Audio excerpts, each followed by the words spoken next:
Hey guys, I hope that you guys are doing amazing wherever you are in the world.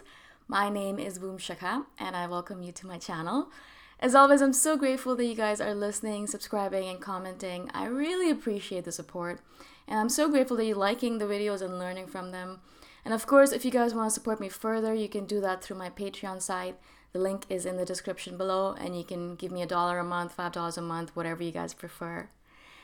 In this video, I wanted to speak to you guys about the fact that there's always going to be people who are going to tell you that you're not good enough as you are. This is one of the things that I've had to deal with, and I still deal with all the time. They tell me that my path is not right, or I'm not doing the right thing by not having kids, or I'm not doing the right thing by living in this place right now, or not getting married, or not getting a full-time 9-to-5 corporate job, or becoming a vegetarian, or not becoming a vegetarian, or whatever it might be, right? I mean, there's always someone who has something to say about something, right? I think if you guys have been watching my videos, you know that I used to have curly hair, wavy hair at least, when I first started. And then I straightened my hair because I thought it would be nicer and a little bit more chic, especially being in Thailand. I felt like I was walking around being a bum. And of course, people had to say things about that as well. Now, I'm not saying that people shouldn't say things, and I am always open to feedback. I'm always open to people telling me that perhaps I'm not doing the right thing, or perhaps I could learn about the path that I'm on, because I don't know it all. I just kind of figure out that maybe this is the right thing to do, and I read up on it a little bit, and I'm like, yeah, this sounds like a cool thing to do, and I'll just start doing it all of a sudden, right? And so I'm not the kind of person that researches too much into things deliberately. Now, I'll hear things here and there, and there'll be a lot of non-deliberate, non-intentional research that I'll do, but not intentionally. I'm not going out there and asking people and talking to people, things like that, mostly, right?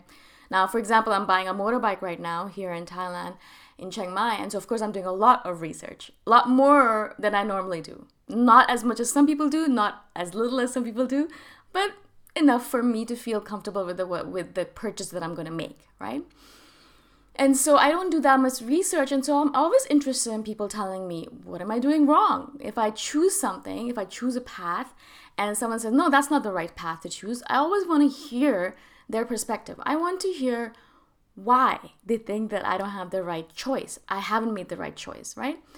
And a lot of times, well, not a lot of times, I would say 30% of the time, I'll sit there and I'll listen to their explanation of why I'm doing the wrong thing, or I've taken the wrong choice. And I'll be like, yeah, you know what? Actually, you're absolutely right. And this is the wrong thing that I'm doing, or I've made the wrong choice and I'm going to correct myself, right?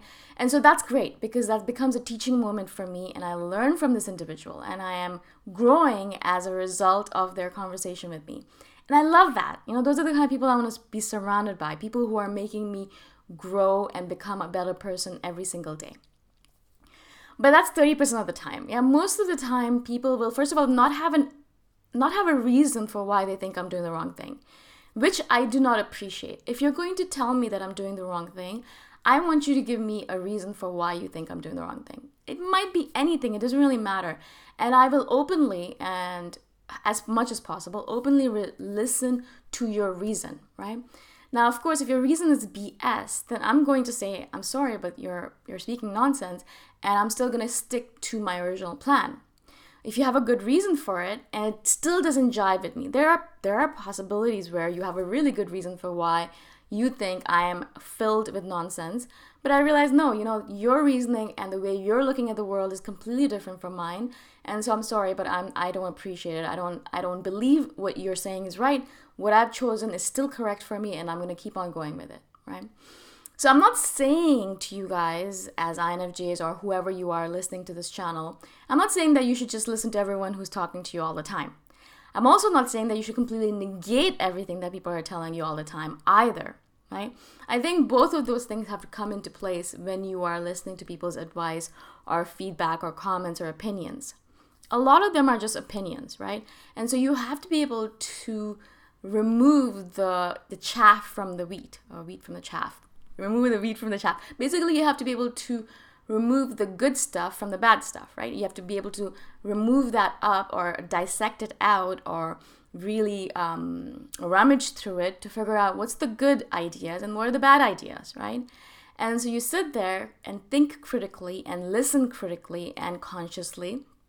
And then some people will say things that you're like, wow, this is brilliant. And this is something that I really need to implement in my life.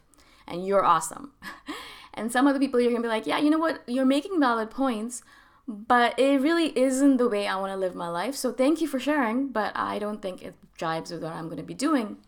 And some other people, most people, will tell you things without really giving you a reason for why they believe that this is the right path for you. They won't be able to explain the reasoning behind it. They'll just be like, no, this is what you have to do. And then when you ask them, but why? Can you give me a reason? They won't have a reason to share with you. And at that point, you can be like, well, you don't have a reason to share with me, and I'm not really convinced. I'm just going to keep on doing what I've been doing because it's been working for me, right? I'll give you a very simple example. It's not really important, but it's important to me, but it's not really important in general. So I add spirulina to my morning green smoothies. Whenever I do have a green smoothie in the morning, I'll add spirulina to it. Now it's really changed my body structure and the way I feel and my energy levels and the way I look. And it's just been a really miraculous superfood for me. And so I love my spirulina addition, right? And I don't add that much, maybe half a teaspoon. Really not that much, but it really does enhance my life in a lot of ways. And of course, when I share that with people, always people have something to say. They're like, it's terrible, you shouldn't use this, it's not organic, it's made in China, and so all of these reasons, right? They gave me all these reasons for why it doesn't work or shouldn't work in general. Well, I had to always say back to these people, it might not work for you, and it probably doesn't work for every single person, but I have tried it, and it has tested true for me. It has worked for me, and that's why I shared it with people, right? That's the only reason. Most of the time, I share things with people once it starts working for me. I never, ever share the changes that I've made in my life until I know that it's working for me in a positive way. I'll try a lot of things all the time that I don't talk to you guys about, right?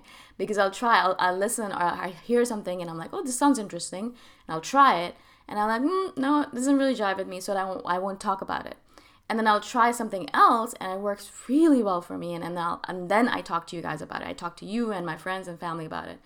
So I will never share something on this channel or with people around me that hasn't actually worked for me. And that's a big thing for me. That's a big deal for me, because I'm not sharing nonsensical tips with you guys. Not something that hasn't worked for me. I'm not going to just randomly share things, be like, oh, yeah, it hasn't worked for me, but maybe it'll work for you.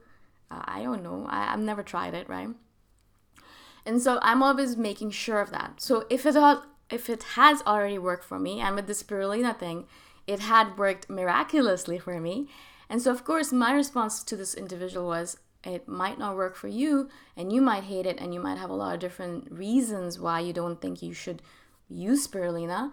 But as I said, it has been working absolutely well for me, and so I'm going to keep on using it until something changes, right? And so, of course, I come across as a little bit of a bitch in that scenario, yeah? I come across as stubborn or aggressive, perhaps even, or things like that. And I've been called all of these things, so I know that. But for me, it's about knowing what's working for me and sticking with it, and then knowing what's not working for me and not sticking with it. And knowing these differences, being able to critically look at myself, be like, this is working for me, and I'm going to stick with it no matter what anyone says. That's not working for me. So if someone has advice for me, then I'll listen on that account, right? And so that is extremely important to understand the difference between the two for all of us, especially as INFJs, because we're very easily influenced by the people around us when we are younger and immature perhaps, or less sure of ourselves. The more sure you become, the more stronger you become, obviously. But this message is for those younger INFJs who are easily influenced by their peer group or by family, friends, things like that, because they obviously want to fit in and they want to understand themselves better, and they assume that the people around them know better. For some reason, I don't know why, we think that the people around us know better. They don't, all right? They really don't. I've learned that from a lot of experience, that you think that people around you are giving you the right advice and they've thought about it and they really researched it, but they haven't. They perhaps read one article on it and they're like, yeah, this is the truth. So I'm really careful and actually extremely careful nowadays to whose advice am I going to take. Yeah, very, very careful, because if I know this person just randomly gives advice without even actually testing it out for themselves, then I'm sorry, but I'm not going to use your advice. I know what works for me, and I'm going to do that. Unless you've worked with it and you've tested it for yourself and it really works for you and I can see the difference in you, that's only when I'm going to take your advice. For example, one last example, I have this friend who doesn't eat rice or bread, and she is as fit as ever. And I've noticed a difference in her, right? As soon as she gave up rice and bread, she really slimmed down, became toned and powerful. And so I noticed a difference in her, and she told me about this. And of course, I had to take her up on this advice because I see the difference in her. She's just not now randomly giving me this advice. It worked for her. Now, of course, I have to try it myself and see if it works for me, my body type, my personality, my characteristics, because it might work for her, but not for me. So I'm still trying it out to see if it works for me, right? And so that's how I look at the world and the world of advice and opinions and feedback. Again, I hope this makes sense to you guys. I hope I was able to explain myself to you in a way that made sense. Of course, if you guys are interested in supporting me further, you can do that by going to my Patreon link. The link is in the description below. And I shall see you guys in the next one. Bye for now.